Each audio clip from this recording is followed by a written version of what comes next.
Anong definition ng obvious problems? Problems are well understood. So pag nakita mo yung problema, alam mo na agad na problema siya, and yung solutions are already evident. Pag nakita mo yung problema, alam mo na agad yung solusyon, and anyone with a reasonable amount of common sense will solve the problem. So hopefully lahat po ng nasa room tonight ay ano, no? Ah, ay may common sense. Okay.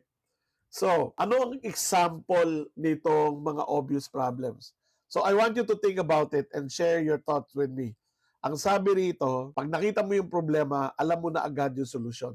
Nakikita niyo po yung picture sa aking slide, no? Merong sapatos na nakatanggal ang sintas, di ba?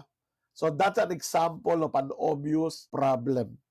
Pag nakita mo yung problema, alam mo na yung solusyon. Pag nakita mo yung kasama mo naglalakad o nagja-jogging kayo, nakita mo na nakatanggal yung kanyang sintas, anong sasabihin mo? Anong gagawin mo? Di ba sasabihin mo, uy, yung sapatos mo, tanggal ang sintas. At ang sagot sa'yo, o nga no, sige, aayusin ko. Di ba? So that's an example of an obvious problem.